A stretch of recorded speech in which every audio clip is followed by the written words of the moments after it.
All right. Hey, guys. Welcome to the first episode of the SGP podcast with our first guest, Amado Xavier Lambert, aka Real Champs Studios. Nice to have you, Amado. How are you doing today? I'm doing fine. Thank you so much for having me, man. This is a real honor. I've only done only one other one of these Yeah. with my friend Gavin. But Yeah. yeah, I'm really happy that I'm able to kind of do another one of these again. I usually am. I love doing these live. Well, in this case, it's more of a podcast setting. Podcast. Yeah. But I just love discussing, with other creators and stuff like that. Not even just about Awesome. me, but just to just to talk in general. Yeah. I saw the Gavin podcast. I think it was like about a couple months ago. Yeah, there was actually two we did. The first one was on his channel, and the second one was on mine. Right. I saw the one on his channel. Oh, okay. That's the one I was able to tune into. Yeah. Though if you want to find the one on my channel, it's actually in the live section. Okay. So if you go through my channel, you find the live section. You're gonna find Art Talk. And I originally that was supposed to be a start of a series I was gonna do with other creatives. Yeah. But other things kind of became priority, and so Yeah. I kind of pushed that to the side for the time being. I do plan on doing it eventually, but right now I just wanted to kind of get a lot of other things out the way, like not even just like We Are Spidey, but also this film I'm writing.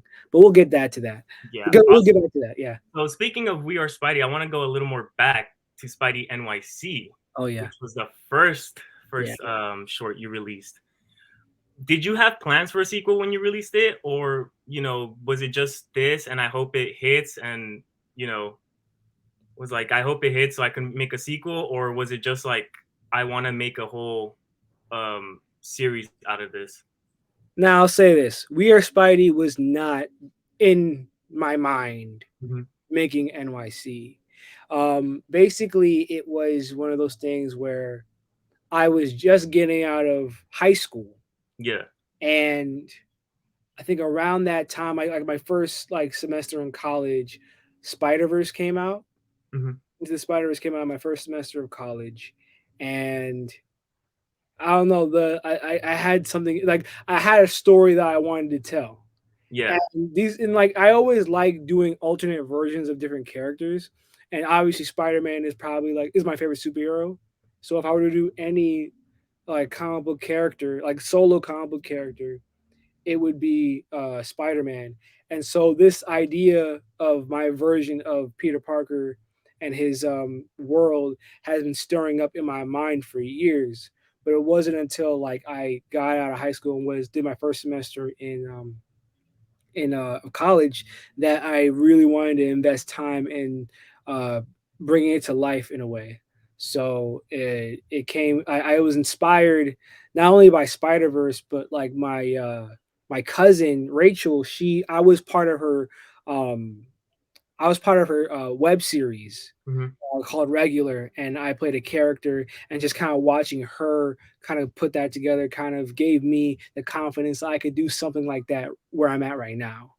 Not really like expecting it to look like high budgeted, Yeah. professional, but like as a young creator, I just want to like kind of make stuff. I want to get the feel of what it feels like to kind of put something out. Well, not even just put something out, but just like make things, film things, You get the costume, experience. the experience. I don't Yeah. know what word slipped out my mind, but yeah, the experience. I wanted that experience myself, and since this story of Spidey was already stirring up my mind, and I thought, in 2019, yeah, I'm gonna really do this. And funny enough, NYC was originally conceived as a series Really. in a similar way that We Are Spidey is right Yeah. now, but I did not have the resources to make it a series. Uh, it was uh, it was just a matter of like here's the thing: if I were to make NYC now, it'd be a different story. Yeah. I feel But like once you gain that experience, you were like, okay, I kind of know what to do now instead of yeah, before. yeah, exactly. But yeah, at the time, it was okay. He meets MJ. He's one of his friends is the Prowler. He has a falling out with Harry, and then we're gonna build upon these. And like, I believe it was also supposed to be 4 parts. Yeah. It's like We Are Spidey. So yeah, we kind of build this up and kind of spread it out. And I had an idea of who would play some characters. I still needed to cast other characters. Um, and that whole experience I'm very grateful for, even though like NYC is as about as amateur as you could get, which I'm not saying it's not a knock on it any at all. Like it's what I was able to do in 2019. And I think that was like a great way to showcase what you were able to do with the limited resources that you had. I thought I've watched all the parts. I watched NYC, We Are Spidey, part 1 and 2.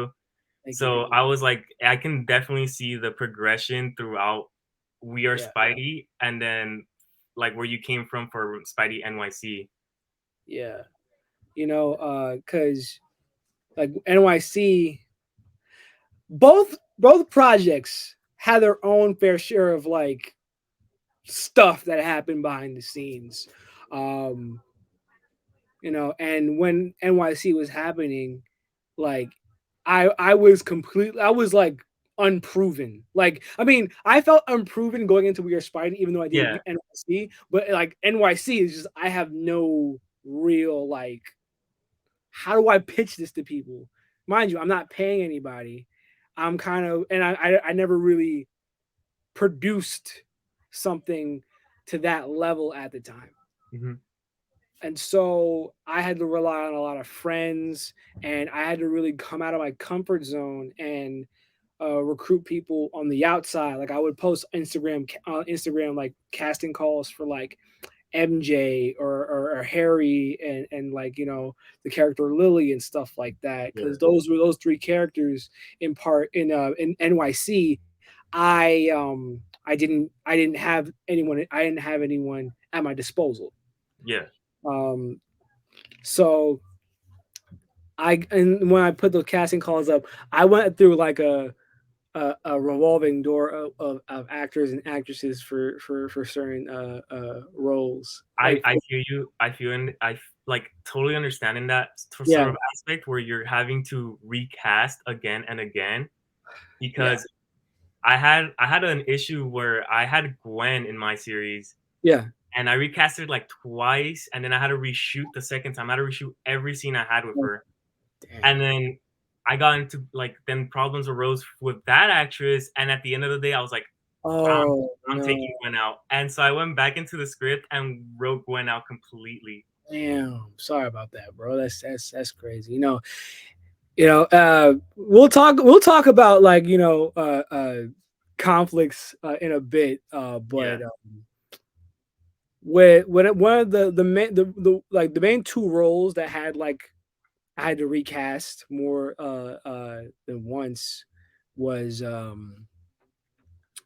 MJ and Lily. Sorry, someone's walking in right No, now. you're Uh, good. yeah, I'm at right now. I'm actually doing a podcast right now. Oh, good. Yeah, it's my sister. But yeah, uh, what was I saying? Yeah, the two roles that I had to recast was MJ and Lily. Because I casted an actress for MJ in NYC, and while it was first being conceived, and because one of my crew members walked out, she walked out, Oh. and this wasn't like this wasn't like a person that was kind of like on the Mhm. lower level. This is somebody who was supposed to be DP or Yeah. one of the DPs. And when they left, she left, and so I had to recast again. And I found someone for a bit, but like it just didn't fit, and like it just wouldn't have worked out. Yeah. And then I ended up casting my friend Gigi as MJ. And even though she didn't come back for We Are Spidey, me and her are still friends. Mhm. Yeah, we're still good, and she's actually helping me with this next project I'm working on. Is she But gonna yeah, come back for any future Spider-Man projects, or just I, after I this? wouldn't I wouldn't say so. I wouldn't say so. Like she definitely we and her are definitely gonna work together again. Mhm. But that's in this upcoming project that I'm currently writing. But yeah, and then she came in, and like we were very limited on how much time we could work together. Yeah. So like a lot of the things we had to do, we had to like get it done out the way, because she was staying in New York for the summer. She's from LA. Okay. So she we had to get her all her scenes done before she went home, went Mhm. back home. So thankfully we did, and I'm very happy and grateful that she was able to kind of get do that. Yeah. The other role that was had to be recasted a couple of times, and it was recasted more than MJ, was Lily, Mhm. Harry's sister in NYC. And but Lily was actually an original character that I created, who would have been more significant going forward. I'm not gonna say what would have happened to her, but like I really wish I could have I wish I had like the time and resources to kind of continue that story. Yeah. But at first it was this one girl who also left because of this one crew member. So yeah, It was that one crew member that made people leave. that whole like situation, it kind of definitely pushes back a lot. And Was it a situation where both parties ended in like a like not talking to each other anymore, or do you guys still like talk to each other, or no. no? No. No, it was like and like we're years out from it, so it's a lot easier to talk about this than any other drama I would have like then encounter. It's Yeah. a revolving door in my house right now, so No, you're um, good. yeah, it's all good. But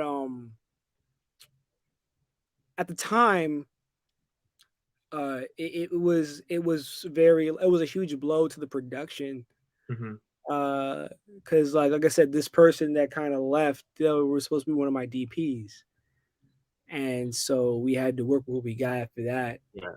And like yeah, so I lost my initial MJ and I lost my initial Lily, and then I recasted it with another friend of a friend, but she couldn't continue because of other obligations, which we didn't end on bad terms.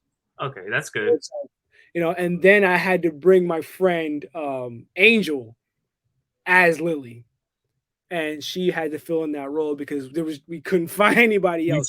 She was available, so I'm like, all right, look, we gotta do what we gotta do. But I'm happy to say the one person that did stay from that initial like casting was Andrew, who played Harry. I'm very grateful. I'm grateful to all of them for really sticking it out and really doing it. And I still hold all of them, like Angel, Andrew, Gigi, my friend Will, who plays Victor. I've hold them to high regard. Um, I'm very happy, and I'm happy that I've maintained contact with like most of them. But yeah, like NYC, I remember we started filming that in August of 2019, and we finished filming in February 2020. Yeah, and fun of we So dropped the part we dropped NYC like 2 weeks before the shutdown happened. yeah, I wasn't about to say, I was like, Yeah, did the pandemic affect you in any sort of way when filming NYC? not really. We I got lucky. I just finished right before the shutdown The happened. shut I was unlucky for other reasons, but like Yeah, it didn't affect NYC's output. Thank God. But yeah, man, I was just very grateful for that entire experience. I mean, I feel like and it got a lot more love yeah. later on than it did when it initially came out. Yeah, that I feel like that's a lot of things that happen with projects is like you initially put them out and it's not until later where you put out something else and they're like, "Oh my god, this like," and then they start bringing out it's like, "Oh, this was underrated." And you're like, "Well, I wish it could have been up there at first." Yeah, and it's like I understand why it got more love now, because obviously, like We Are Spidey, like that Yeah, right now, and people have there more eyes on We Are Spidey, which that would cause more eyes to come on NYC. yeah.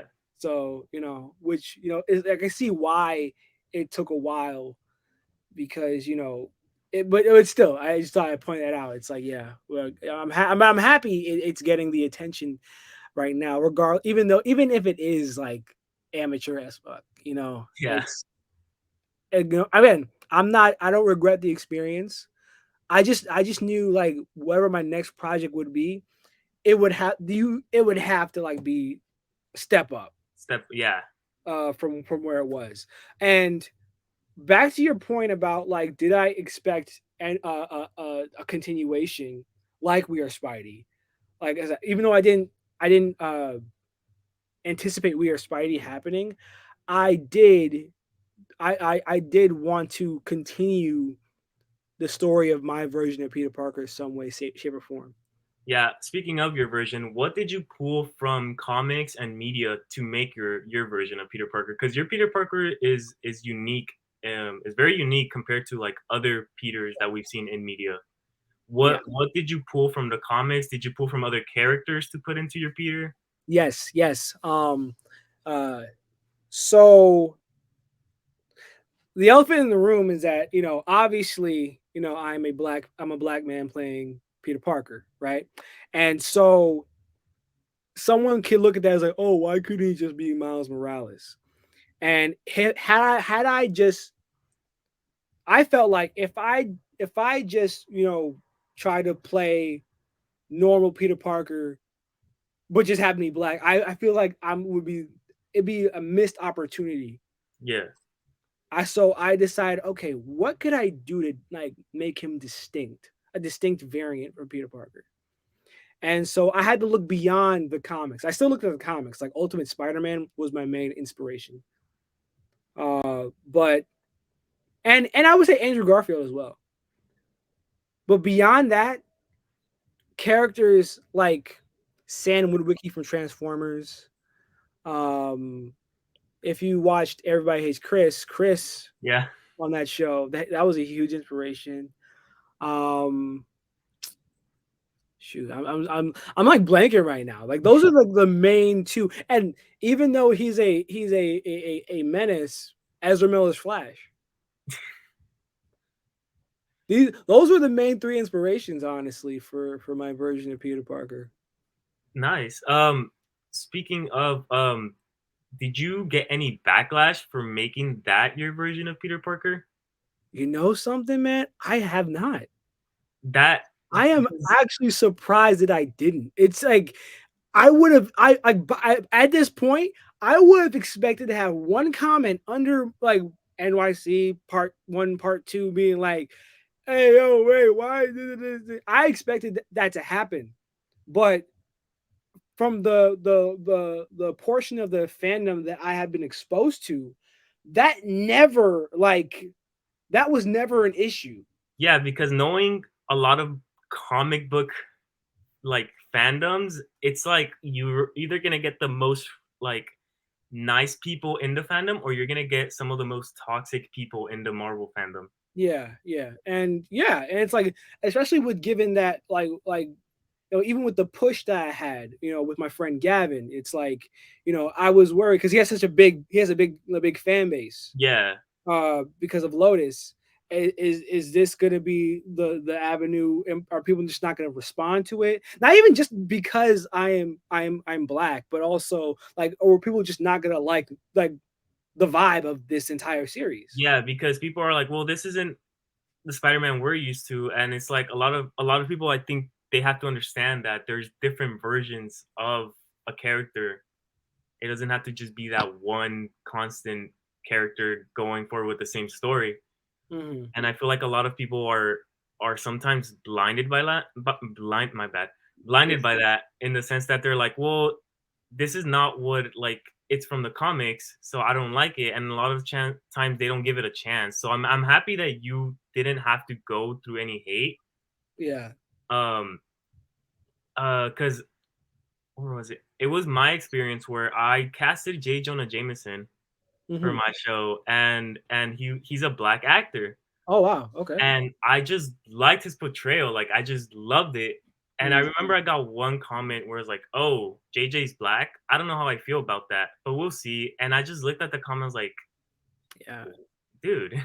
Yeah. You know, like that actually, I remember years ago there was like this campaign to get Ice Cube to play J. Jordan Jameson. Yeah, That's what, is that where you're going with that? not really. It was kind of like I put up a backstage, backstage, right? Yes. Yes. I put up a backstage casting call for a lot of the characters, and uh I got the first person that I got was him. His name is Jatan. Chatan. Okay. Jatan. He was, and as soon as I saw him, I was like, I want him. Mm. As soon as I saw him, I was like, I want him. I know. I was like, I have a gut feeling. I want him. Yeah. And first day of shooting, he was the first person we shot with too, at Mm. all when we filmed anything. It was super fun. We did a whole improvised scene. We have it up on the YouTube channel. It's a whole improvised scene that we just started talking back and Mm. forth. We just started going with it, Oh yeah. sort of making That's a awesome. whole little short of Peter trying to get an internship with the Daily Bugle. Oh wow. Is it up? Like you shot It's you? Oh, Yeah, I want to it's see it. up. It's up on YouTube. It's like the first video I released on the channel. Oh, okay. That I'm gonna check that out when we're done. But yeah, man, I haven't really gotten any like I haven't really gotten any serious backlash. I mean, I remember like when me and Gavin were doing the live, we had some comments in the chat, obviously, referencing the controversy and Yeah. but that's probably the most I ever gotten, Did the controversy from Lotus at all affect your fan film? No, No? not at all, not at all, man. And so something like I met Gavin like back in 2021. We were shooting our projects at the same time in the same place. Yeah. We were in Central Park at the same time. And he was shooting a scene with Spider-Man, Gwen, and MJ. I was shooting a scene with Venom and Craven, which that will be in part 3, by the way. Okay. And the guy who played Harry, his name is Sean. He came over and he was watching us film, and he we chopped it up a little bit, and he was like, "Hey, y'all want to meet the cast from Lotus?" I'm like, "Hell yeah, let's meet them." And then ever since then, we've like followed each other. But me and Gavin didn't really become like cool until like late last year. And like again, obviously when when that controversy happened, I was a little disappointed and like I was thrown off. But I've spoken to him since, and Yeah. like I haven't called him in a while. Not because of anything else, but just Yeah, it's just, yeah. just general. But yeah, that's we have great conversation, and there's a lot we can relate to, and as far as like his comments, it's like they're not good, but like if I don't obviously if he didn't show any accountability, then there'd be no shot of us talking. But he has, but Yeah. yeah, but that's all I'm gonna say about like that whole situation. Yeah, because I remember when I first launched my first profile for my series, Yeah. everyone kept asking me if I was Lotus. Oh god. And then I was like, and then I put up a story. I was like, guys, I'm not gonna speak upon it at Right. all anymore. So stop asking Yeah. because it has nothing to do with me. Yeah. I don't want to, talk about something that doesn't involve me or that I'm not directly like have Exactly. the information for. Yeah. So I was like, so please stop asking me about it. And even recently, I put up a TikTok about a photo shoot we did, and they're like, "Oh, this better not end up like Lotus." And I'm Uh, just like, it's done, guys. It's like over. I'm not gonna tell people how to feel about it, but it's like that, like going into people's comments of other projects, it's just so unnecessary. If you feel Yeah, the way that's how you feel, you know, we're not here to like absolve him, but like at the same time, like yeah. And it was like, okay, if you don't want to watch the project, just don't watch it, you know.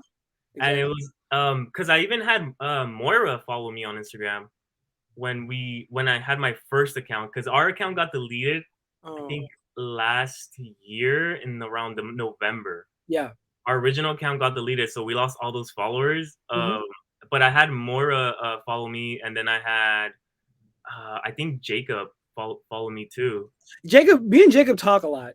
Me and Jacob Yeah, talk a I lot. had I had Jacob follow me in that account too, but Yeah. then I lost everyone because of just getting deleted. So I was like, I'm over here like, come on guys, notice me again. Yeah. But it's You like, know, the whole Lotus cast, like, follows the We Are Spidey page, and like, which is pretty cool. Again, I'm still excited for it. I'm still supporting them, and like they've been supportive of me. And matter of fact, they're like, Gavin. If it wasn't for his boost, I probably wouldn't have had as much exposure. And I'm very grateful for him, yeah. for all that. Have you talked to Gavin about working together at all? We've on the podcast we did, on my channel, we've said, like, we I would love to he would love to have me act in a project of his, stuff like that. But as far as Spider-Man, like, he's very like, this is my version of Spider-Man, and you have your version of Spider-Man. Like we've both like agreed that, like, that would be more of a, like, their own thing. Separate, yeah. You know what I'm saying? But me and him would work with each other, Awesome. but yeah. But hey, look, I respect that. I respect anybody who, has a vision and is like, you know what, I'm gonna keep this over here again. Yeah, I feel like sometimes it's better to have it stand alone than having to Yeah. create a whole big universe. Yeah. You know what I'm saying? And it's like, look, I don't mind the world building in the sense where it fleshes out, like, the story that you're within. But the one thing that I quickly, like, avoided, midway through production, and I hope that more other, fan made projects do going forward, is trying to set up this big universe when you barely have either really gotten that first one, Yeah, a down pat. You know what I'm saying? And I have a lot of friends, a lot of, like, colleagues that, are doing the same thing as I am, and I see what they post, and it's awesome, and I love the ambition. But I really would love if they just kind of, like, very hone in on that first one. Because, like, I'm not sure I mentioned this, but We Are Spidey. After We Are Spidey, I don't really have any plans for another Spidey project. I mean, obviously, I have friends that I'm working with on their Spidey projects, and, like, I'm willing to make appearances on other people's Spidey projects as my character. But as far as my story, I don't really have anything that I want to do anytime soon. I'm not saying it will never happen, but there's a will long. you will like, not to get into spoilers, but will your Peter Parker have a conclusion after We Are Spidey, or will it be open for a return? Yeah, you know what? This is not a spoiler, but his story is getting started. Remember, like, he's only been doing this for a year. Yeah, There's so much more story I could tell with him by the end of, We Are Spidey. You know what I'm saying? But like, whether I do it or not, that's, depends on circumstances. But yeah, like, I right now I'm more focused on just getting We Are Spidey done, and then after that's done, moving on to my next project, which is an original piece. yeah. Speaking of your next project, you said it's an original piece. Do you have a specific, like, category you want to, like, lean more into? Because I know, you have your horror directors, your comedy directors. Is there a specific category you specifically want to move into after doing Spider-Man? Comedy. Comedy? Hmm. Yeah, comedy. And so, the next project is a comedy. It's a very, like, it's a camp comedy, Hmm. and it has, like, it involves, like, some urban legends, like, and stuff like that. Like, there's supernatural elements to this script, but it's primarily a comedy with some drama. I shouldn't say some drama. It's a comedy drama, Comedy genre. and it's based off of, loosely based off of my time in camp. But that's all I'm going to say about the project itself. But yeah, comedy is definitely the road I want to go to. I mean, obviously, sci-fi is another. Kind of doing solely sci-fi, projects is also something, like comedies and sci-fi, and maybe some thrillers, like, in, like, hell, even like romance. Rom- I wouldn't mind doing that, like, but nothing cheesy. I'm talking Yeah.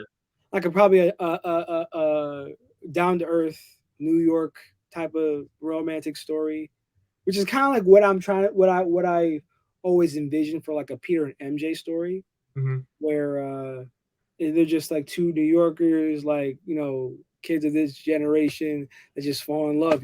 That's kind of like how I wanted to portray those two. And if you watch like part one with my Peter and my MJ, who's played by Chrissy, um, it definitely, that natural back and forth.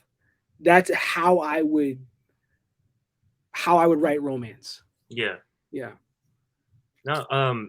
Yeah. So a little bit more on your career. Where do you want to go? Like, film wise, do you have any like specific place, like a goal you want to achieve? I want my own production company. I answered this question um, on my story the other day, um, where it's like I want to be a full time filmmaker, Hmm. filmmaker, actor, writer, and music. Are you Musician. leaning into a little bit of everything, or do you have a specific thing you want to like do? Yeah, Like, I want to like do this, but then eventually solely focus on directing, or do you just want to do a bit of everything?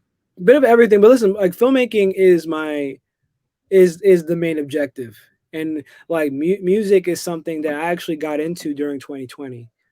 And I have a passion for that, and there's a lot of music I do want to put out there. Like I mentioned this before, but I got a lot more music for We Are Spidey that's coming out. And again, like what that's something that is like kind of, I don't want to say it's on the side, like it's like a less of a priority, but it's like filmmaking has always been the goal. Yeah, You know what I'm saying? So it's like I'm sticking with that primarily, and music. I want, like, look, once I get the money from filmmaking, I could fund the music, and then the music I get the money from that. It's like it all kind of feeds into each other, one way or another. Because any project that I work on, I would like to make original music for. that's awesome. Do you want to have you had plans on doing an album for music, or is it just solely doing singles? I do plan on making an album or mixtape for We Are Spidey. I could say that for sure. And some songs are done. Some songs still need to kind of get reworked and stuff like that. There was an original concept for this project, a year prior, but other things happened, Mhm. which made me had to like regroup and totally overhaul the entire music side of We Are Spidey, which Yeah, it was daunting, but and kind of took a toll. But I feel like up to this point, I've been very up to the challenge. that's great. Have Okay, random question, but have you tried the Spider Verse Whopper yet? No, No. Are you going to? no. I've had it twice. Why is it good? It's honestly, how do I explain it? It's just a Whopper. That's literally all it is. It's just a Whopper with, I think they just dyed the bread red and called it a day. It's nothing special. Why am I seeing memes of people like nearly dying from this I waffle? I don't I don't know. I've been seeing them too, and I'm like, is it like affecting everyone here? And then I'm just like, and I've had it twice, and like I've had it, and I'm just like, this is just a regular Whopper. I don't. I was like, I would have expected it to be like spicy or something, or have like a different flavor to it. Uh, it's interesting, because like Burger King isn't really my first choice when it comes to fast food. I'm gonna be completely honest. What Uh, is your first choice? Wendy's or McDonald's, more so Wendy's because McDonald's kills. I Um, think I just like the McDonald's chicken nuggets and the fries. the fish sandwich is great though. Really? Yes. I have not had it. I've had the original Mc chicken. I Oh, okay. I don't like the new crispy ones that they've put out. It was they started doing that with the whole Popeye wave. So it's like Yeah. it you know, I only get it from either Popeyes or anyone that's known for like actual chicken stuff. I don't get it from McDonald's, or does Wendy's do it too? I don't know, but I I don't think get it. Wendy's does it too. Yeah. I know Wingstop does it, and I like Wingstop, but I don't need them to do that. Yeah, I'm I've never tried the sandwich. I've only ever gotten like the wings from Wingstop. I've never actually gone on my way to get the actual sandwich itself. And I remember one time me and my girlfriend were at Wingstop and we're like, should we get the sandwich? And we kept debating. It's like, well, if we really think about it, we'll get more out of the wings than the actual sandwich itself. So we just ended up ordering the wings. Yep, that's the truth. That's the truth. You'll get more out at Wingstop. You'll get more out of the wings. Yeah. Have you bought in tickets for Across the Spider Verse yet? I have not yet. Fun. I'm meeting up with my Miles Morales. Well, like not my like my friend Dante, who plays like classic Miles, tomorrow, and we plan on watching it next Friday. And I also wanted to bring Tyler, who plays the young Miles, as well. Mhm. So it'll be like the three of us and two other people planning to see Across the Spider Verse next Friday. Yeah, I'm hoping I'm going next Friday as well. I bought the tickets and I got lucky because everything was selling out. Oh yeah, no. Do you think Across the Spider Verse is gonna crack 1 billion? I do think so, honestly. Really? I think with everything that they've been marketing, the way they've been marketing and everything, I think it's really out there because I've had my mom even excited for the for the film. Like I had this conversation with my friend Johnny, and like we both had it was like, will Spider Verse crack 1 billion? And here's what I said, it may come damn close, but I feel like the thing that may kind of hurt it, you got Transformers the next week, which I'm excited for. I'm excited for Transformers. It looks good. Uh, yeah, and Flash the week after that. Flash, I heard Flash is a great film. Exactly. Like I was the other day when talking about the Flash, I'm like, you got like the most random people saying, oh, "Yo, that Flash though." Like out of Yeah, nowhere, you have Tom Cruise saying, "Oh, he requested a private screening, or like he got the DVD or whatever to watch it privately and thought it was great." And you got Stephen King saying, "I'm not a big fan of superhero movies, but that damn Flash, that's something else." I'm that boy like, Ezra. I'm like, are they giving people crack before they walk into the theater? Or it's like they're like, "Oh, here, get you if you give us a good review, we'll promise not to send Ezra for you." Oh, oh, trust me, that's a different top. That just blows my mind. But yeah, it's just like, what is in this movie that's making everybody like, I'm pretty sure it's the ending because I've heard reports that no one has seen it complete. Like they haven't seen the complete version of it. They've okay, seen a version, but not the full complete version of it.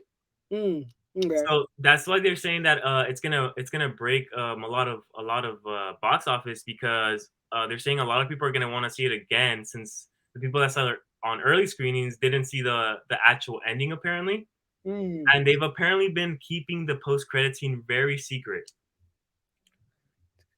So All I right, mean, I'm excited for it. I remember when I first heard about it, it was when like season one of the TV show was season coming. one, right? Oh my, was like 2014. I was like literally in my freshman year of high school. I was in middle school. I was middle school, and now I'm like in my junior year of college. Oh, Finally about to see I'm out of school. Like, it. I'm just like this. Like, I'm 22, going on 23 right now, and this movie was announced when I was 13. That is crazy. Yeah, it's taken so long to make this film. And at first, I remember I like had such a like, eh, I guess I'll watch it when it comes out. Mm, Like I had that for the longest time because it took forever for them to even like release anything. And right? then I hear people like Tom Cruise and everyone's like, "This movie is great." And I hear everyone like early screens, like everyone came out and everyone thought it was fantastic. I'm like, so they really have been doing something. And I was like, they really did use this time, Like, I legit, like, I have never seen everybody like people that were so, like come out with such euphoria after watching a movie by especially how they're because talking about this movie. the Flash wasn't even well known until Grant Gustin, I think, played the Flash. Yeah, that sounds about right. I mean, us comic fans knew about the Flash. Yeah, us comic book Yeah, fans, but like I meant in general media, I feel like in general media. people weren't like, oh yeah, the Flash. Like I like that guy Yeah, until like the TV show came out. So it's like very like surprising that you have everyone just all of a sudden wanting to watch this film, and it's just like yeah. there has to be something in there that's making people want to watch it. Well, like I mean, you got two Batmen. You got Yeah, Keaton and you got Affleck. So that will already get people in the seat. And Batman's kind of like a safe bet when you want like big box office numbers. So it's like there's that. And I mean, like the trailers have been amazing. yeah, the trailers have been definitely great. I haven't seen like the trailers and been like, oof, I don't know about that. But I've like seen the trailers, like I really want to watch this film now. Right. And you know something? I really do like his new suit. I like it more than I the Snyder one. I love it. I don't get the hate. I guess the cowl, people were complaining about the cowl, but even then I was like, the cowl was fine. I don't know. Just the way it looks, it has a charm to it. It's very comic book like. And I like that it could like it looks like it's going for it could go going for both classic and new 52 Flash. Yeah. It can alternate between two where it's like, let's say if he's running or powered up, you see the lightning bolt like within his suit, like the lightning within his suit, but like Yeah, you see like it's all of not it all the turn time. on. Yeah, but like it's not all the time, so it's like it'll be muted and then he'll just be like the red suit. I think that's pretty cool. Yeah, I don't have a like I like the suit, and I remember I was like, okay, when the teaser first came out, I was like, okay, maybe the cowl's a little big, but I was like, but the suit overall is like amazing. Oh yeah, yeah. It's that I argue it's one of the best, DC comic suits come to life. Yeah, I'm excited. Did you speaking on the Flash? Were you a fan of the TV show at all? I was a fan of the first two seasons and half of the third. Half of the third. I watched it. I think up until season 6, and then that's when couldn't. I just couldn't keep going with it. I will. I should say this. I did watch it up until beginning of season 7, but as far as me loving the show, haven't loved it since middle of season 3. I haven't. I thought season 4 to me is like a good season for me. I didn't think it was great, but I thought it was like watchable, and I'd definitely watch it again. But I think after like season 4, I think that's when I was like, okay, it's kind of hard to watch now. I did like the beginning of season 6 where it was the bloodwork stuff right before Crisis. But then I feel like after that, it just went downhill again, and I was like, No, you're right. You're right. The beginning of season 6 was actually really good, but the whole mirror mistress thing was just very it odd. wasn't working. Have you seen the finale? I have not. Have you seen it? Oh yeah. How do you think? Oh my god. I have never been so disappointed on the finale. Oh, When no. I tell you, dude, I'm like the biggest fan of that show, and I was watching it next to my girlfriend and one of my friends, and they looked at me like, "Dude, we're not getting any reaction out of you." I was like, "Yeah," because honestly, I don't know how to feel about this whole episode. I felt like the most I feel like I only really had a reaction the last 5 minutes of the show. 5 minutes of the episode. I watched from the beginning. I was excited because I caught up and everything. I was like, okay, I gotta catch up. So I caught up, and I was like, okay, I'm liking where this is going. I'm like excited for the finale. Mhm. Finale comes, and then I'm like, oh god, oh Did they god. make a really bad choice? They made a lot of really bad choices. Uh, Especially, I uh, would tell you this. I was excited because we were gonna see all the villains come back. uh-huh. Don't be excited. Oh God. Don't be excited because it was one of and it sucked too because they really didn't have that much screen time, to be fair. Damn. But you had Teddy Sears, like it seemed like Teddy Sears was like posting about it for like a whole week. Like it seemed like he was on set for a while. So I was expecting like, oh hell yeah, we're gonna get Zoom like for like a whole entire episode pretty much, and they were barely on screen. Jesus. Oh my. Barely, and I feel like once you watch it and you see why they were barely on screen, it's gonna be even more irritating. Let me guess. They're not really there. No, they're there. Oh. They're there. Um, it's just, and they had a great way. Reverse Flash had such a great scene in the finale where they could have pulled something off for a character to like die. Mm-hmm. It would have been so great. And then they pulled off what they've been doing for the past seasons where they're about to die and they're like, okay, they're dead. And then they just resurrect out of nowhere. Oh, okay. And I was like so mad because I was like, I hate I hate most of the like supporting cast in the like the characters. I don't like the side characters in the show now. I was like, I can't Yeah. stand them. You know, I just feel like I think when I in season 6, I liked Chester. I liked what's her other name? Allegra? I liked Allegra. But I did get the feeling that it was getting too crowded. Hell, I loved Cecile, but I didn't feel like it was getting too Oh my god, you are gonna Cecile has turned out to be one of the worst characters for the show. Oh my god. It's crazy the amount of screen time that Cecile got that Barry didn't. Again, I genuinely believe they blew their load in the first 2 seasons. Yeah, and we gotta remember that they changed showrunners. I think end of season 3. Oh, right. I think they changed to Eric Wallace, and Eric Wallace has been the main like villain for this whole show going down. Oh. You know, and it's like it's understandable because from what I understand, the first showrunner was Andrew Kreisberg, and he was Yeah, kind of a yeah. yeah. We don't Which, speak on it, but yeah.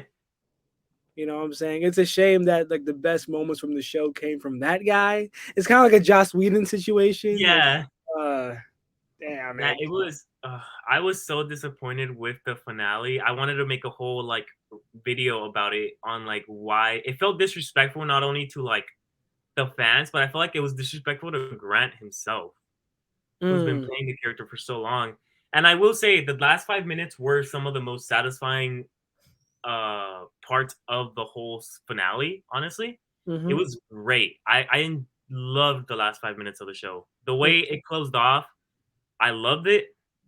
But before that, that entire episode, I was sitting there and I was like, Mm. mm. I was just That's like, unfortunate.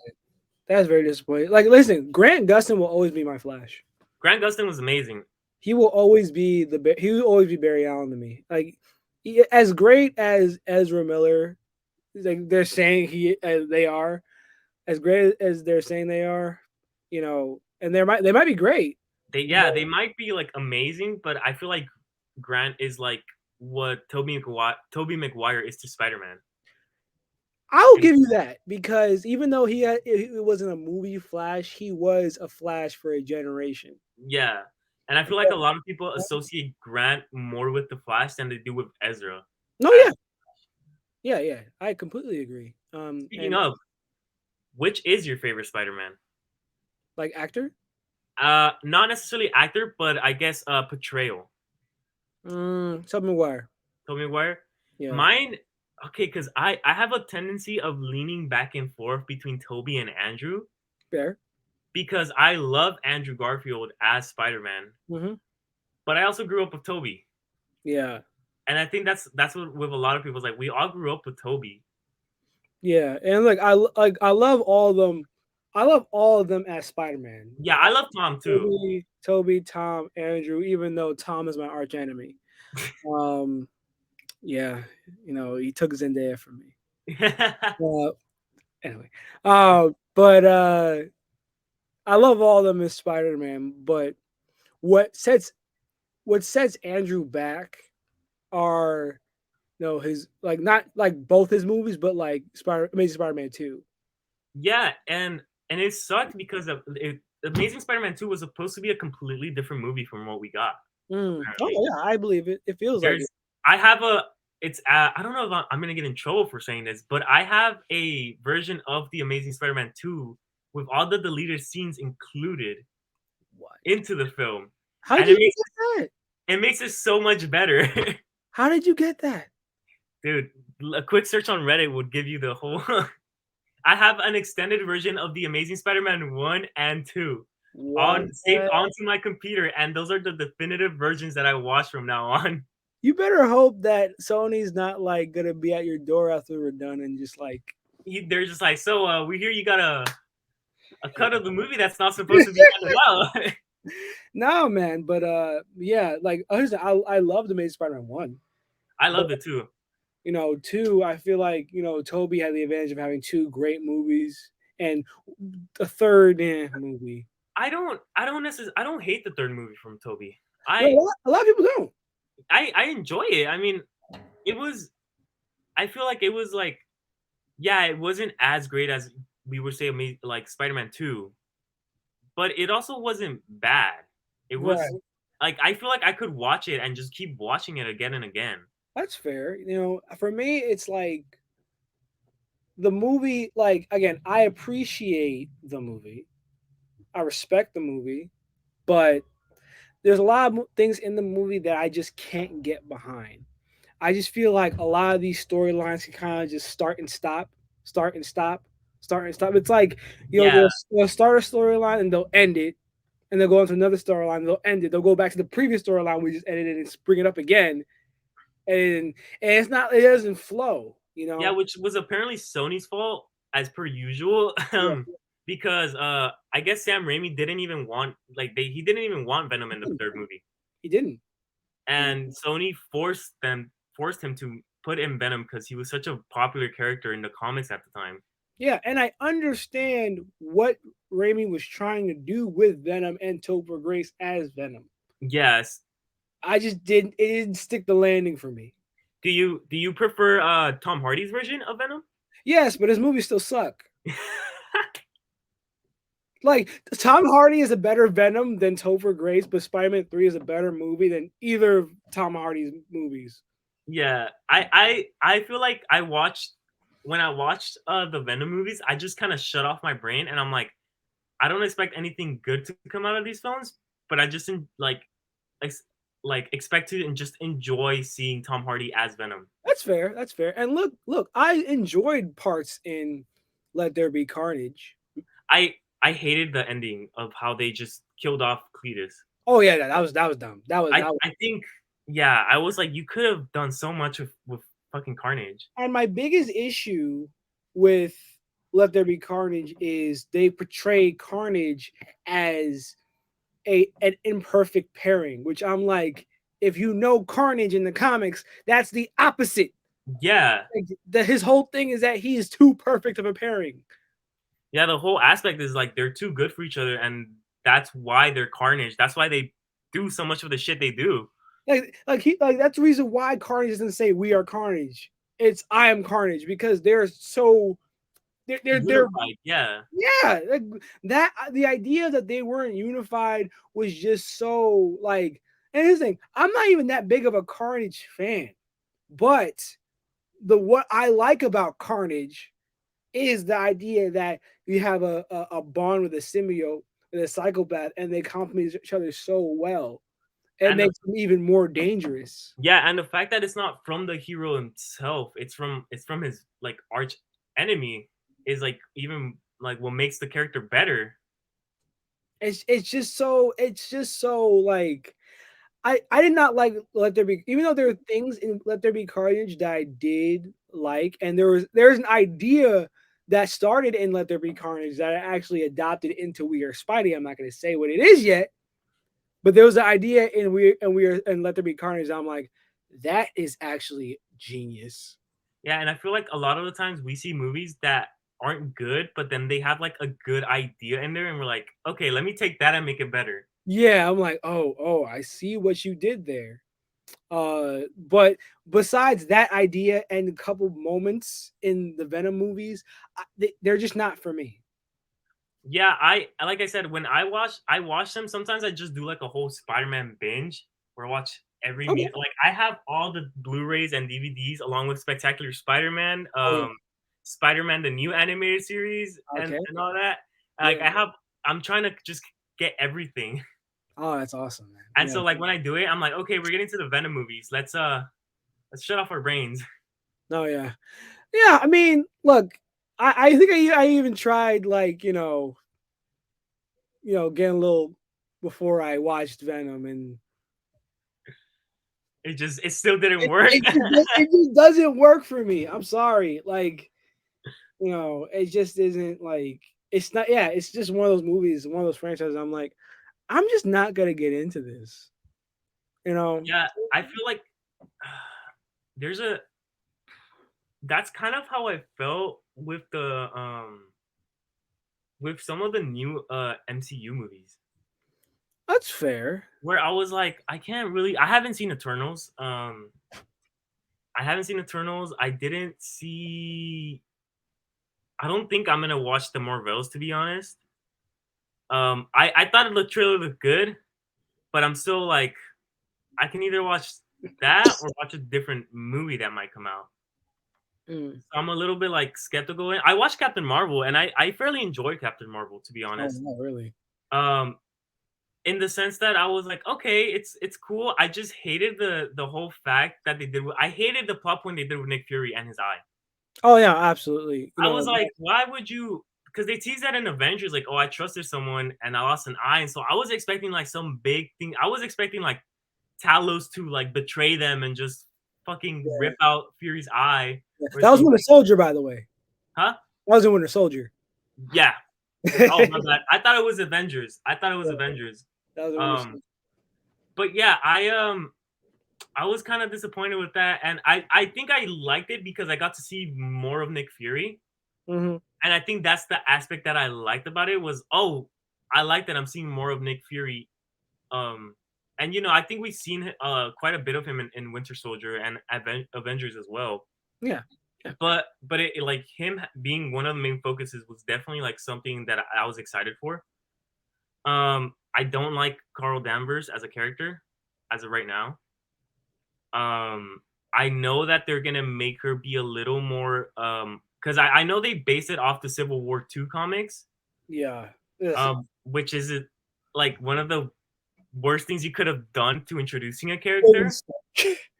Um, and I know now they're going more towards like how she actually acts in the comics with the Marvels, and that's why I was kind of like it kind of piqued my interest. I was like, ooh, I kind of like where they're heading with this, but at the same time, I haven't seen Miss Marvel. You know something, man? I liked Miss Marvel. Really? I liked it. Yeah, I liked Miss Marvel. I feel like the first half is stronger than the second half, but I really enjoyed Miss Marvel. I Um, I was like skeptical on it because I kept seeing clips where the writing was a little wonky, and I was like, ooh. And I that same writing I found it in Quantumania too. okay, Um, I don't know if you noticed. Have you seen Quantumania? I have, and like most people, I was underwhelmed by it. Mm. And I also say this, like, Jonathan Majors carried the movie, even though, Yeah, regardless of what's going on right now, which God, yeah. Lord, I was like, Jonathan Majors is probably the best part of this movie, and the only other time I felt like holy shit was when Scott is just walking down the street. He's like, I saved the world, right? And then he slowly starts to like realize that he might have just messed up. I was ready for something to happen immediately after. I was thinking like he was gonna go home and they were gonna be completely different people.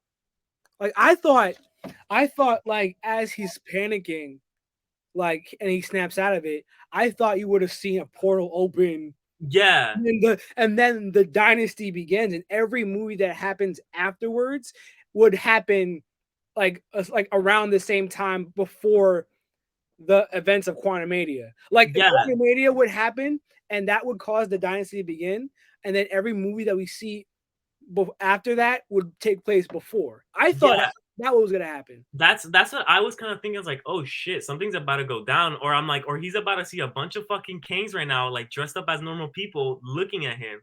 Mm. And I was thinking something was about to go down, and I was like, oh my, and then nothing happened, and I'm like, huh.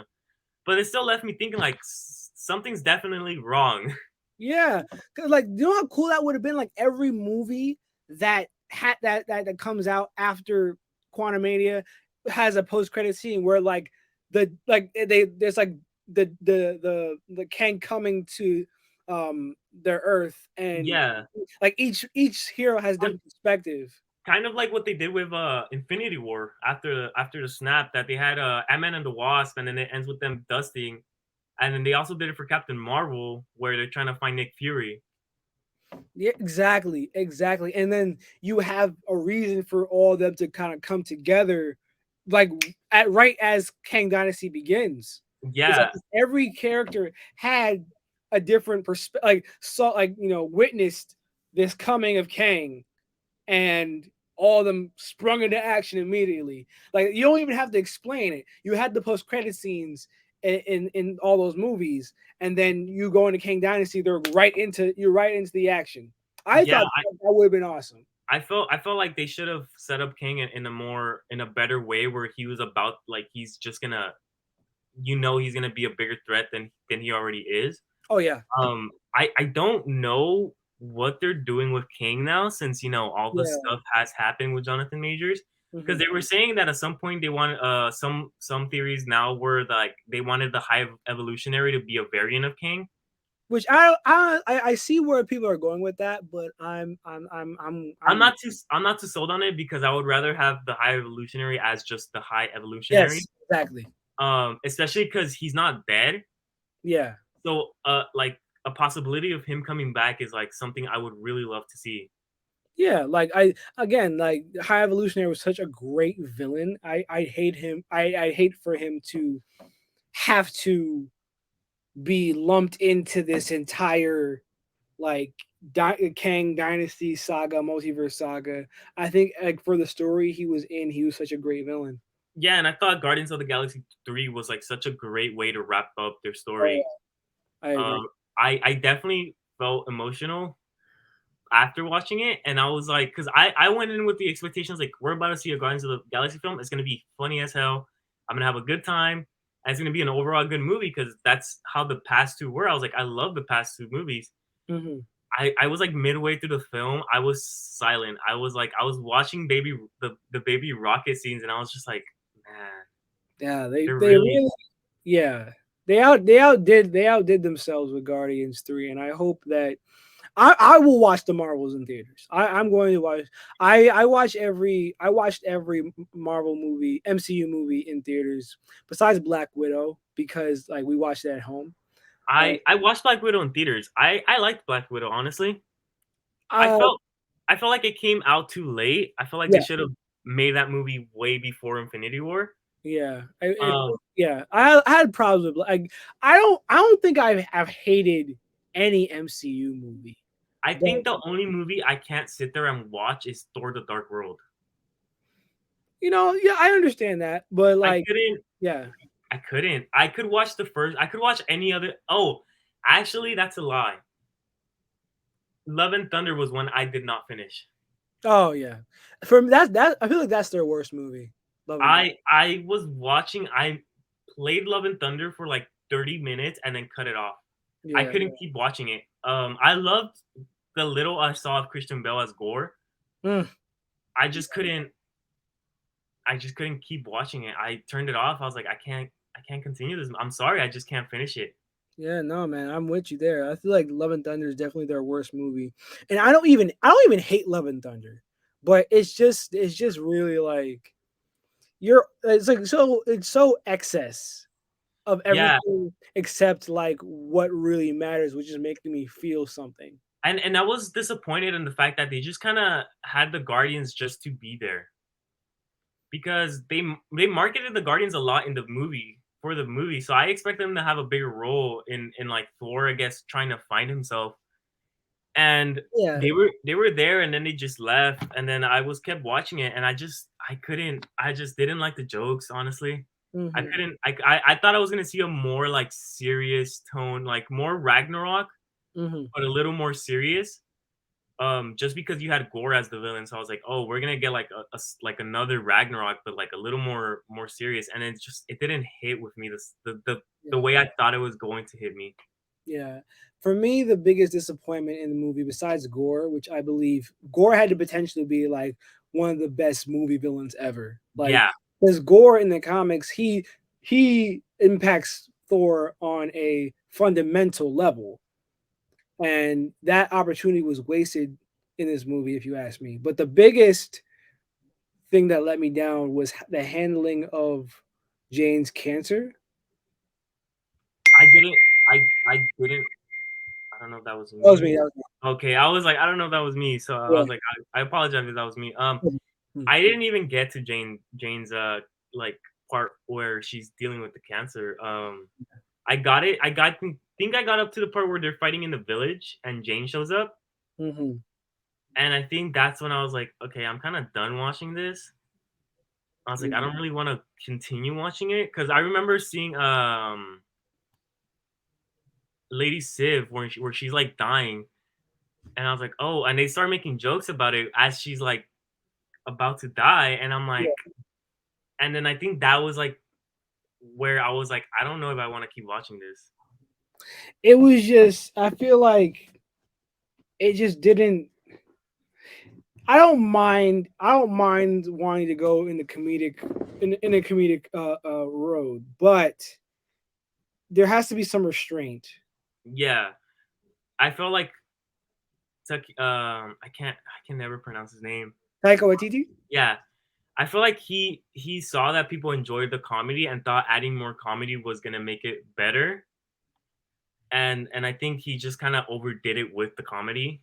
Yeah. Because I feel like I loved Ragnarok. I feel like Ragnarok was a perfect way to have Thor. Yeah, a perfect balance, I would say. Yeah. Um, but yeah, I just that's one of the movies I haven't finished, and I don't know if I ever get back to it, honestly. Yeah, yeah, I mean, Um, me neither. but yeah, I'm excited for a Secret Invasion. I'm definitely excited for Secret Invasion.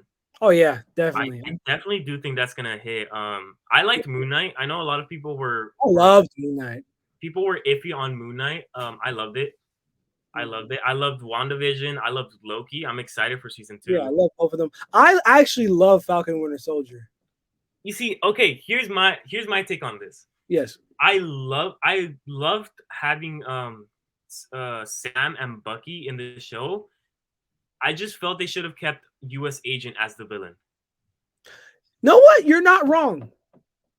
I Cuz was if there was any issue with the show, it was how they portrayed um the revolutionaries, the Flag Smashers, I the think they were flag called. smashers. It's like, you I would have loved if they were like if they kind of committed to like, oh, they're misunderstood, they're actually have good intentions, but Yeah, there's but like the moment you make Carly a murderer, it's like you make it hard for the root for them because what they're fighting for is understandable. And it's like I feel like unfortunately Disney doesn't want to really kind of give revolutionaries their due. yeah. Revolutionaries like throughout history, they've gotten stuff done. You know what I'm saying? Yeah, And and it was to me it was like, yeah, I really didn't enjoy the Flag Smasher stuff. Like I loved the story Sam had to becoming Captain America and how they basically fucked him over in the beginning by giving the shield to someone else. yeah, But yeah, I just couldn't get behind the Flag Smashers. But I enjoyed it up to a certain point. I think it was up to the point where US Agent like wasn't the main focus anymore. And it was the yeah. Flag Smashers. I think I really enjoyed it up until there. Um I would have loved to see like Carly, you know, maybe if she would have killed someone, I would have loved it to be like, what if it was like an accident? Like, cause like yeah, I think her killing Lamar was an accident, but everyone she murdered prior wasn't. Like, if that was the first time like she killed, and you had uh, uh um John Walker go ape shit and then still kill the wrong person. And then the next episodes, we're dealing with John Walker on the rampage, and like Carly is like kind of like shaking that she actually killed somebody. Like that was never her intention. I feel I like feel that was like that would have been what. yeah, Yeah. because I love the fact that John Walker just went ape shit and fucking killed someone with the shield. It's just Hmm. after that, I like they didn't. I feel like they didn't capitalize on him as well as they should Yeah. have. And they try to Um, redeem him. I'm like, no, no, don't redeem I him. was like, dude, set him up for the Thunderbolts or something. Like, don't redeem him. Just and I guess at the end they did kind of set him up for Thunderbolts. but Mhm. I just wish they would have just pulled the trigger and made him like the full villain for the whole show. I agree. I agree. But overall, I think I did enjoy Falcon Winter Soldier because one of the aspects that I really love that like it always hits me every time I watch it. It's the Isaiah Bradley part of Yeah, the story. I That felt is amazing. I felt like they did that so well, and for Sam to like, because I felt like Sam was such a comfort zone for the longest, because of him as an Avenger, and I felt him giving up the shield thinking it was the better thing to do, and then like the government themselves screw him over, and him trying to get back. I just loved Sam's story throughout the show, and I loved Bucky's as well, but I think Sam was definitely like the biggest highlight of the whole series. Yeah, for sure, for sure. And again, when Sam became Captain America, that was literally like, that feeling you And got. yeah, when he went in with the whole new suit, the shield, and everything, I was like, he's gonna get business done. But the only thing is that we haven't seen him since then. Yeah, And I and feel like, yeah, sorry. I would have expected like a little like hint or something. I was expecting like someone to name drop him in No Way Home, Mm. seeing as the events happened in New York. Well, Uh, yeah, yeah, it was in New York, right? Yeah, yeah, yeah. it happened in New York, so I would have expected that, or even in moving on to another show in Hawkeye, I would have expected like some correlation there between No Way Home and Hawkeye, because they take place at the exact same time. Yeah. Well, like as far as No Way Home's concerned, it's a little more understandable given that Spider-Man's kind of a little bit more removed from the MCU than most Yeah, characters. So I understand that. But like a little no acknowledgement in Hawkeye. It didn't take me out of it. Like, but it was it was odd. I I was I like I liked Hawkeye. I had a friend. I watched it with a friend, and he didn't like it. I think after like a couple episodes, like I don't like the show, and I kept watching it, and I was like, I enjoyed the show. The yeah. only thing I think I disliked was Kingpin. How they managed Kingpin in the finale. I didn't like how they made Kingpin in the finale. I wish Hawkeye entertained me more than it did. I Hawkeye, I could rewatch Hawkeye and I could enjoy it, but Hawkeye is not a top tier Yeah, for me. It's not. It's like a fun little Christmas show with superheroes, and to me, it feels like the holiday special for Guardians, where we could rewatch it, and it's like a fun little thing to watch around Christmas and stuff like that. But it's not like top tier. But I do think the holiday special was like way better than Hawkeye.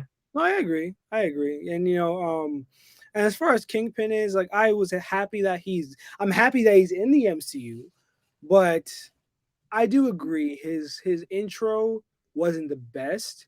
Yeah, But thankfully, that same week they had Matt Murdock come back in No Way Home. Like that yeah. same week. I'm excited for Born Again. Honestly, Oh yeah, I'm excited. I obviously there's some things I'm like, what are they doing? Like not bringing back Foggy or Karen. I'm like, so what they're saying is that it might happen. The events might happen during the snap. if that's the case, then I'm shoot. and I was like, I'm okay with that, as long like if it's happening during the snap and they're not there because they got dusted away, I'm totally fine with that. But if they don't bring them just because, it's a little like why not? Yeah, yeah, but yeah. Overall, I think Phase Four was definitely a more mixed bag. I still say I like most of the projects that came out of Phase Four, but it's the weakest of the phases. And Phase Five didn't have a great start, but like was redeemed by Guardians. Yeah. Yeah. I know like before you mentioned that there were questions that was Yeah, I was about to say we should probably get some of these questions answered. yeah. So before like I get them, and then before I release it, and then people are like, you never answered the questions. Suck it. All right. So the first question is, will your Peter Parker get a new suit?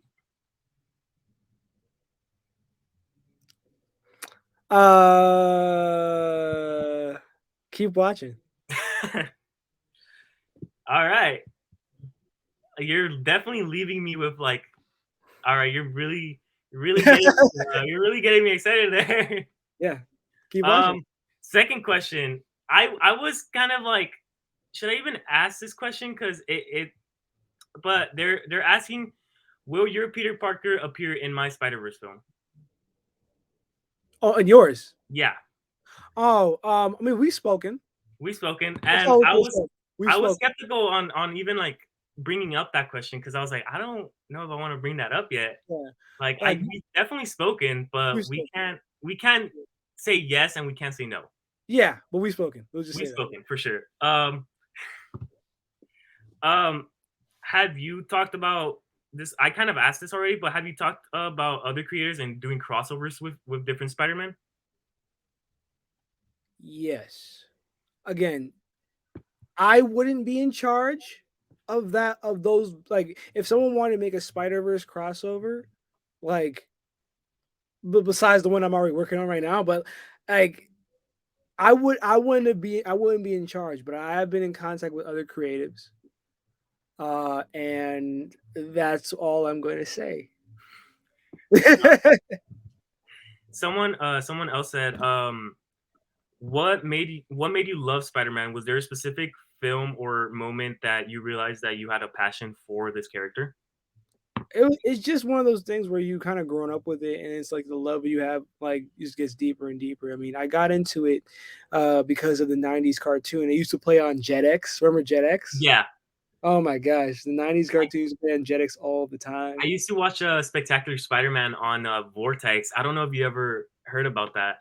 I don't think I have. It was like a Saturday morning cartoon like thing that the CW did.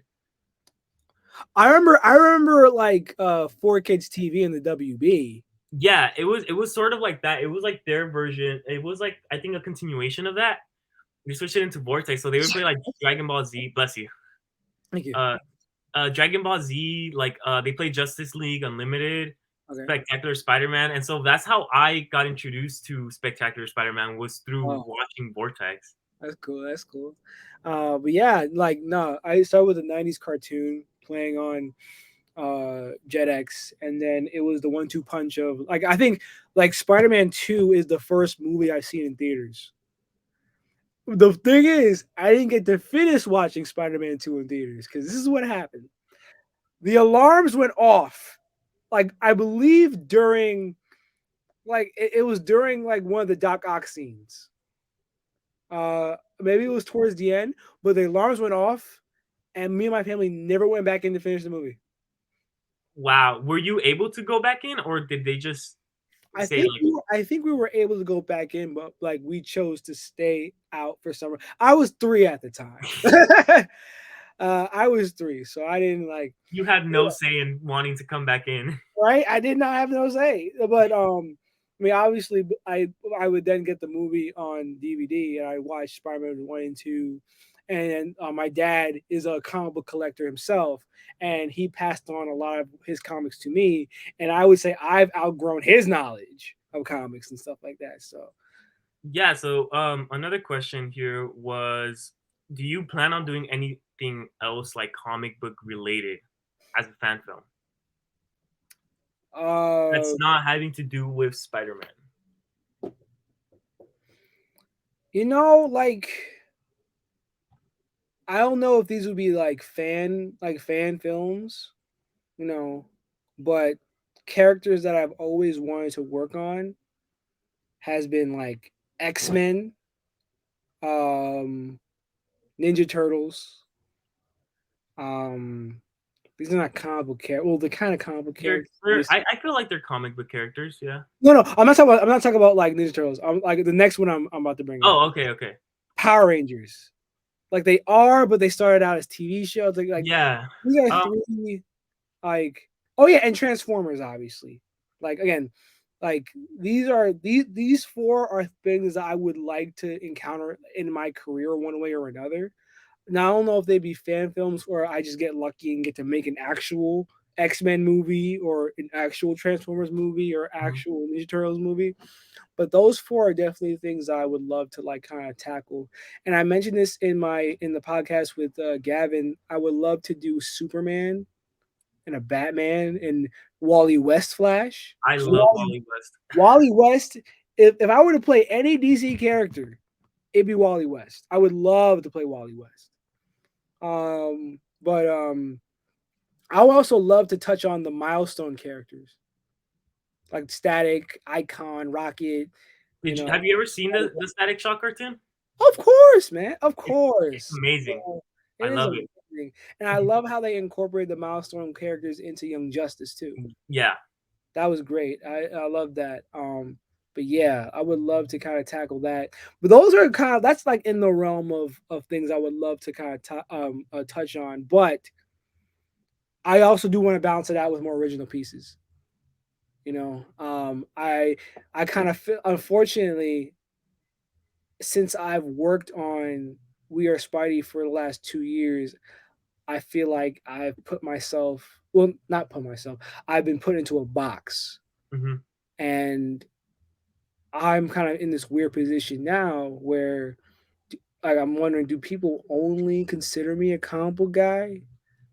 Because I think I'm a legit. I feel like I'm an artist first and foremost who Yeah, loves. I feel like sometimes when we do projects that are like pop culture media, you're kind of put into like a box, like you said. We're like, oh, I think he's only like a superhero person. Like I don't think he's gonna do any other films but superhero. Yeah, and that's one of the big reasons why I'm really kind of going full steam ahead on this next project, which has nothing to do with any superhero. Is it's strictly like it's like a comedy drama and stuff like that, dealing with like real, characters that are in their 20s and stuff. Yeah, I kind of like after Spider-Man and Spider-Verse, I kind of wanted to. I talked to one of my friends he's the co-owner of the production company we have, and it's like the same way with you. I was like, I want to start doing original projects after this. Like I want to be done because originally we had a whole slate where we were gonna release a bunch of comic book fan films, and Mhm. then I told him I was like, honestly, dude, I kind of want to go like cut back on them because I want to do more original. I want to work on a sitcom. Oh wow, okay, awesome. I want to work on a sitcom, and I have a friend who's a writer, and I'm like trying to approach him with the idea of doing a sitcom, and it would be like kind of like The Office or like Brooklyn Nine Nine. Okay. It'd be a mockumentary, and I wanted to do that because I was like, I want to do something original where I'm just not like doing just fan films, you know? Yeah, yeah, exactly. And in the beginning while I was working on We Are Spidey, like I didn't have a slate, but I had stories I wanted. I still do have stories I want to tell. One of the stories I wanted to tell was a story in between NYC and We Are Spidey, like a story that happened in between that involved my supporting cast and Yeah. and how and like what happened in that point in time. Yeah, I think that's what Amari's doing with his Miles Morales. I think the he said that the Black Lives Matter Spider-Man film is a filler for his sequel. Okay, yeah, yeah, I'm very excited for that, by the way. I'm very Yeah, excited. I'm like super excited. We're gonna be working together, me and Amari. I've already announced this, I think. But he's in Spider-Verse Yeah. for definitive. And it's funny because we've been trying to meet up and film something for Spider-Verse for like months, Okay. but scheduling always like you know Always gets annoying. never works out. Yeah. But yeah, I'm really excited to do that project, but at the same time, I'm really scared to do that project. Oh no, it's gonna be scary. It's gonna be Yeah. definitely scary. And Um. it's a matter of like who. It's always make sure above all else, even above talent, you're around good people. You Yeah. know, because with the nature of these projects we work on, especially when we're starting out, we're asking a lot of favors and we're kind of we're not really proven, and a lot of people will either take advantage or use that um like a lack of experience against you. Yeah, And it sucks that there are people out there that that will kind of treat you that could treat you as type of way because of where you stand. It's one thing that if you work with somebody and like circumstances happen and you can't work with them no more, no bad blood needs to be there, but people are out here are really rude and nasty. yeah, Yeah. yeah. Like I've had like two experiences where I've like been told, or I think I'm not gonna say who it was or like what character they played, but they were trying to direct me on how to direct the project. So they were trying to get me to like they were trying to direct, and I was like, no, I know what I'm doing, and they would be like, "No, yeah, but you see, when I'm on set, this is how we do it." And I was kind of like, I know, but it's not your set.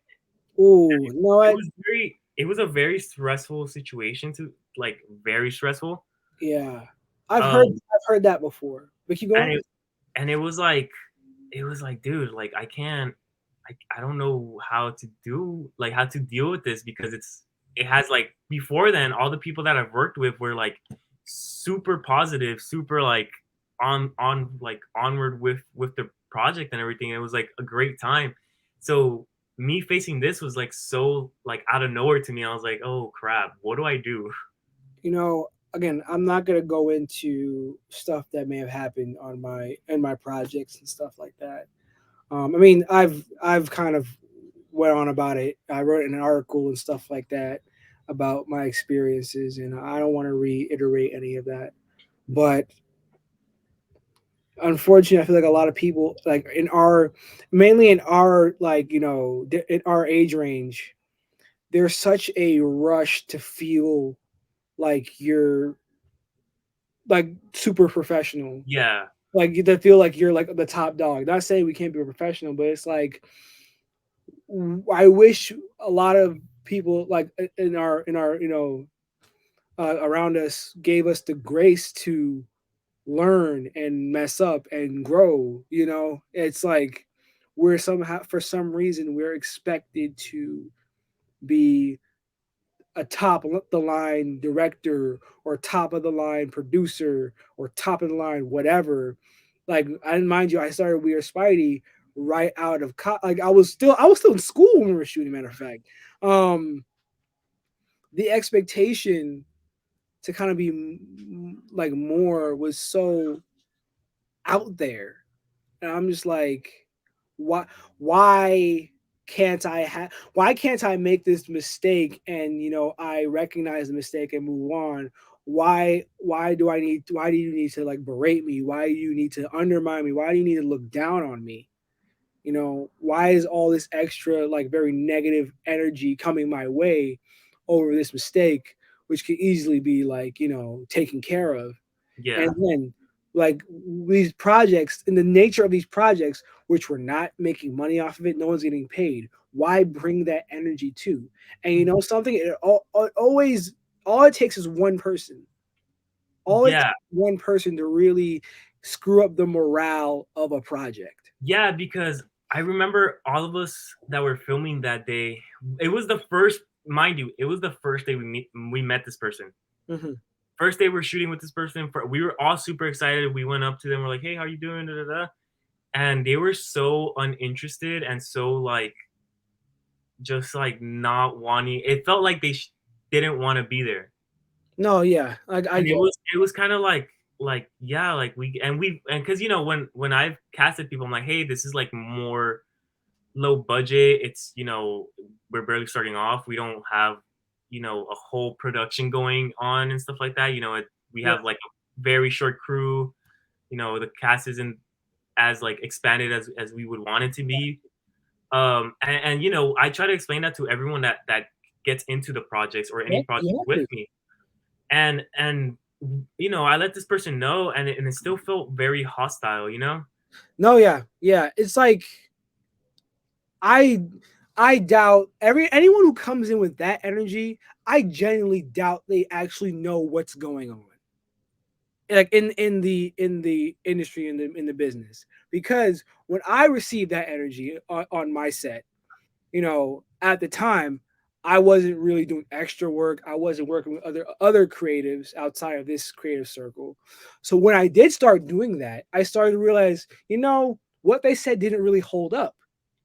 Yeah. You know what I'm saying? It's like, but I just hate that some people have this air of superiority when they themselves, and I make an assumption about this person, they probably weren't as accomplished as they came off.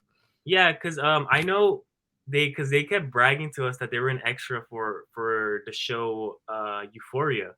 That's nothing. And I was like, yeah, that's cool, but I mean, I was an extra for Raising Canaan. I was an extra for Rap Shit. I was an extra for Let the Right One In. I was an extra for like what other show? Hold on. This one slipping my mind. Oh yeah, the new show City on Fire. mhm. I've been an extra for all those shows. That is not that. Well, that means nothing. It really means nothing. You know what I'm saying? Yeah. And it was kind of like it did bring a lot of us down, honestly, that day, because we Yeah. were kind of like, man, because all of us, and then all of us were like not clicking with that person at all. Like none of the cast, none of the crew, we were all kind of like making, those like subtle faces that you make to someone, and you're like, you know, Yeah. this person isn't really it. Yeah, no, I get what you mean, man. And it's like one thing that can happen that's very dangerous is if that one person has influence on certain people in your Yeah. production. And Look, remember when I said like in NYC, once that one person left, I lost two actresses. yeah. That's what I'm talking about. It's like if they have a lot of influence, even if how they're acting is pretty fucked up, if they have the influence, then certain people will let them get away with it. And not only that, they may straight up defend them. Yeah, and I got lucky in the sense that everyone that I've been working with, I've become really good friends with. That's good. That's good. Um, and I've become really good friends with, and so like they instantly noticed the tone change when that person was on set, Oh yeah, and so they all started like saying, we don't like if they end up leaving, it wouldn't be the worst thing, yeah. And and yeah. Have you which ever? eventually they Sorry. did. Oh yeah. And for me, it's like some of these situations are very heartbreaking because a lot of these people start out as very close friends in my Yeah, case. But it's just that like you could tell that there are other things going on with them besides it's never just, oh, this production isn't it. There's other things going on with those people always, because I feel like no matter how professional you think you are, it doesn't give you a right to be a jackass. I'm sorry. Like yeah. I rather work with someone who is not as talented but a good person than someone who has all the talent and is a fucking asshole. I cannot stand for it. Yeah, dude, and I remember working with when the first day I worked with our actor for Norman Osborn. His name is Alan. He's appeared in multiple stuff. He's appeared a lot in Darman videos as well. Hmm. But he's appeared in Modern Family. I Uh, think he's releasing a film on Amazon soon. And he was telling me, he's like, I wish I was on set that day because I would have put that person straight. oh, absolutely. Yo, it's always the ones that actually are experienced. That like armor, like one of the more experienced people that I worked with on We Are Spidey was the guy who plays the other Spider-Man, which is Jake. It was his my Mhm. friend Jacob. You know, I had no issue with him whatsoever. Had Yeah, no issue, and it's like all these people that have like a lot of experience, like I was scared talking to them because I was like, damn, like I'm gonna get some of like either very wanting to be very professional Yeah. or something. And no, like I think he's been acting for over a decade now. Yeah. So he's Yeah. been doing it for a while, and he's like, and he told me he's like, I love filming with you because I can just improvise if I need to. Right. And you know something, granted, like with someone who has worked a lot, like Jacob, or even like my other Miles, Adante, like there are clear boundaries when it comes to actors, because they are professionals, right? Yeah. There's still some things that they need to, like, they require. Like I remember one thing that, like, one of them had to be like, oh, after this date, I can't stay on this project. I have to move on. And so I worked with them. Yeah, and Well, yeah, of that's like a big thing that and so like every time we're filming with Alan, I text him first out of everyone. I'm like, course. he's the most experienced out of everyone that's been filming with us. Hmm. Um, and I've already wrapped up with Jatan. He's been doing great. He's been all over the place. He's been in a couple commercials that have popped up on my like feed and stuff like that. Hmm. So every time I see him around, I just screenshot and send him a picture like, look who I found on my feed. Hmm. But I've wrapped up with him, so I haven't really had a chance to work with him again. But Alan and also the person that plays our shocker, Chad, like I always go to them first and I'm like, hey guys, what days are you available? And then I go from there, try to work with Right. their schedule. Exactly, exactly, man. And like I said, like I've never had a back and I like for anytime I've worked with other people like on a project, I've never had a back and forth with somebody who had years of experience. It's always somebody who's like in the same boat as me. Yeah, It's never been the ones that are more experienced. Like even going back to my time at AMDA, you know, uh my instructors, like even the ones that were like the harshest, I had no issue with. Even if they were strict towards me, I had no problem with them. But like I noticed with my peers, that's where I had more of a butting of heads, yeah, you know. And listen, I'm not saying that I'm like blameless in some scenarios, but I'm just saying, like, I've had more clashes with people in my age group than people who have more experience. Matter of fact, people with more experience have told me, yo, like, you're exactly where you need to be at this time, in your life, in this whole profession. Like, keep just going steady. yeah. You're not behind, you're not ahead, you're just right where you need to be.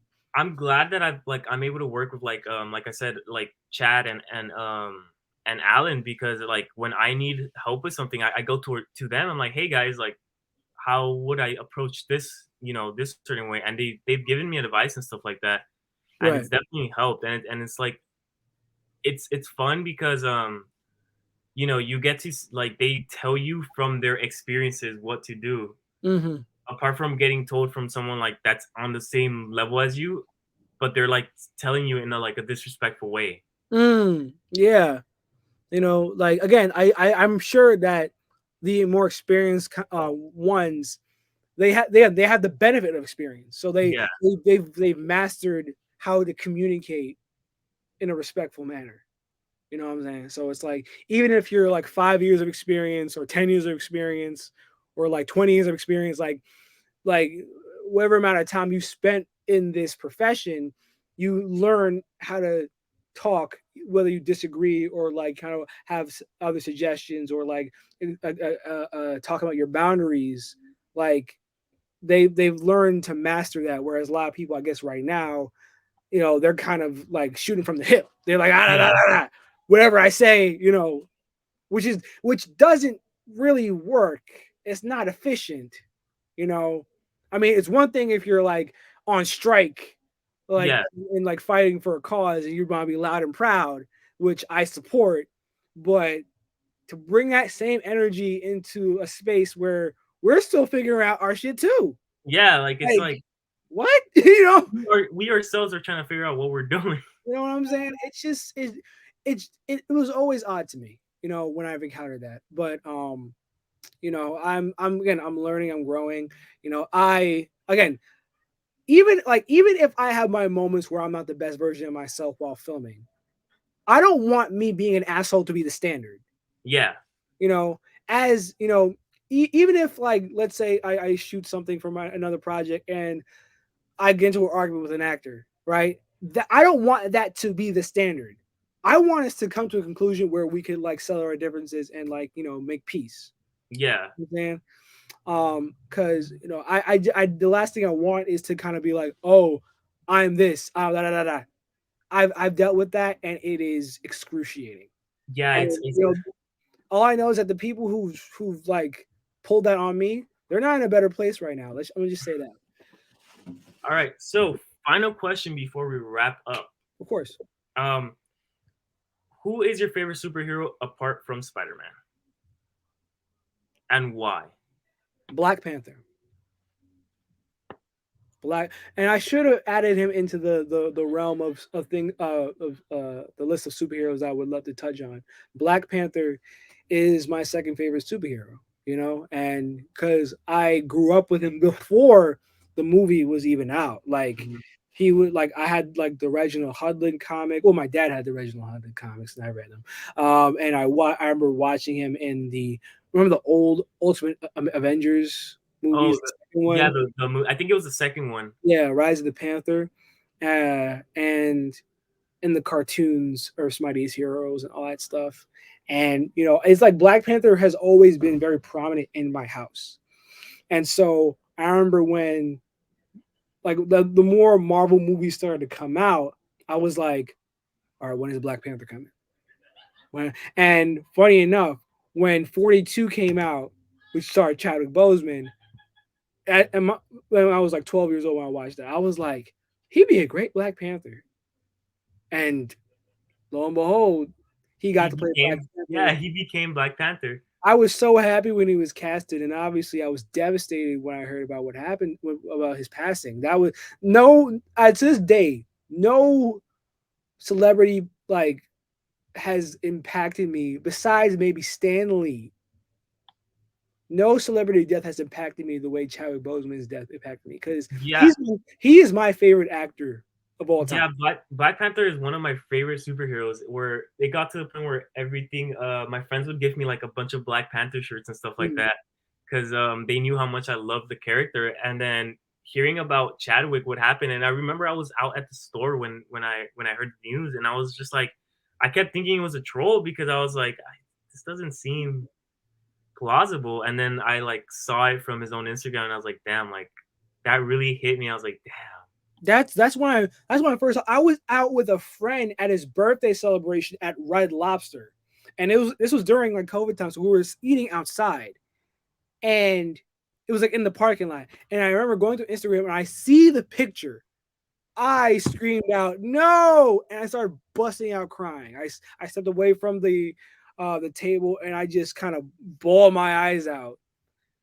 I was just kind of overwhelmed at that point. I didn't know what to think. Yeah, I remember watching Wakanda Forever and seeing that tribute they did for him, and I was like, I can't. And No, I was like, I I can't hold it love in. I loved Wakanda Forever. I did too. I thought I thought they managed what happened with Chadwick. I think they did the most respectful thing they could have done with the film. Hmm. And I'm really happy they didn't recast because I feel like that would have been Yeah. disrespectful. And as far as recasting T'Challa, a lot of people want rather they recast him, but I'm just like, I feel like right now you don't need to. Yeah, Eventually you'll have to. yeah. Eventually, But you'll right have to. now, just like let's have this movie to celebrate him, and to kind of like pay tribute to him. And I'm happy that they made this movie. Yeah, I saw it and I was like, this is the first Marvel film that's made me actually like cry. Oh man, I would like it's like the moment the first scene happened where it's like Shuri is praying to Bast. I already knew what they were doing. I'm like, oh my god. Yeah, I remember watching the intro happening with the pictures of Chadwick, and I was just and it was silent, and the whole theater was just You could hear a pin. silent. It was just silent. We were all there like, holy shit, like we're My eyes actually. were watery. I was like this. Yeah, I was like, holy shit, we're actually gonna go through with this. And like at the end when they're showing just like the old like they were showing like old footage of Chadwick, being T'Challa and stuff like that. Yeah, And I remember seeing that, and it was when Shuri was it was like the ending scene when Shuri's at the beach. And I remember seeing that, and that was just so powerful. I was like, dude, this is amazing, and like the best, like they did something that I didn't think they were gonna be able to pull off. Yeah. It was personal for like the cast, especially Ryan Coogler. That was his friend. Yeah, He had to like really hit it home. Like I and like the fact that that was his friend, it makes it more, that gives it more reason why he didn't want to recast so soon. He wanted to take the moment to they pay tribute to his friend. That's how I watched the movie. yeah, and it makes sense because I think you see it in everyone in the cast. You see how like heartbroken they just are doing a film about Chadwick. Mhm. Um, and I you definitely see it in Shuri, and with Cream Ramona. You see how like they're really hurt without, like you're like watching the movie and like, oh my god, they're sad because T'Challa's not there, but like if you really look at it, they're sad because Chadwick's not there. Oh yeah. Yeah. And like back to just Chadwick as a person in general, like again, I obviously I didn't know the guy, but I resonated with him more than any actor I've ever experienced. I mean, I resonated with guys like Donald Glover and Lakeith Stanfield, but Chadwick was just, it was something else. Like his presence was so monumental. It was so regal, and what he stood for too. Like he was a theater director. Yeah, He was a theater director, Howard alum. He definitely was pushing for uh, writers in Hollywood to do a better job with representing Black people. He was just, everything about him. And I remember, mind you, he died right before, not right before, but like a little bit before we even started filming We Are Spidey. And for me, you know, trying to be the leader or the person that pushes like that kind of pushes us forward has always been a goal of mine. And watching, in making We Are Spidey, for all the times I tripped over myself, for all the times that I made a mistake while making it, one thing that I was proud of for a long time is that I was able to get this cast and crew together, mostly minorities, and kind of bring us to have us all collaborate on a project that we can hopefully be proud of. yeah, And regardless, and with all the stuff that may have happened within that time, positive or negative, uh like I still wish to kind of uphold that going forward, trying to bring people together, trying to put bring us like minorities forward, kind of like representation. I that's very important to me. And Chadwick has been such a Patreon for that type of presence in Hollywood, in the artistic atmosphere. And so yeah, so he's definitely a huge influence on me as a person. yeah, And it's like anytime I could like stop and just talk about Chadwick Boseman, I'm gonna go on and on and on, because he was just that guy. He was a giant. And I would love to have even like a little, I love to have this much of an impact the way he had. Like if I could have a quarter of his impact, that'd be amazing. You know that, yeah, but yeah, Black Panther is my favorite, my second favorite superhero. Yeah. all right, well, it was great having you. Of course, man. This Anytime was you want to do this, please let me know. I Yeah, love. I definitely would want you to return, especially after part 4 comes out. Oh yeah. And as far as that's concerned, that may be a while, because part three is already taking a long time. But But I yeah. mean, after part four, I would love to have you again so we could recap on everything and talk about. I hope by then you are able to announce more of the project you're working on. Oh yeah, yeah. Like it's all like laying the groundwork right now. I got most of my cast. Like I got most of the cast right now, but I just gotta like get that script done. You know, yeah. There's just a lot that has to be done, but definitely I would love to come back. Love that come Yeah, back to the it was conversation. like I said, it was great having you. I'm Yeah, so happy we finally got to speak face to face. of course, man. And yeah, this was the first episode. We had sorry, Amado Amado. Xavier. I was Okay.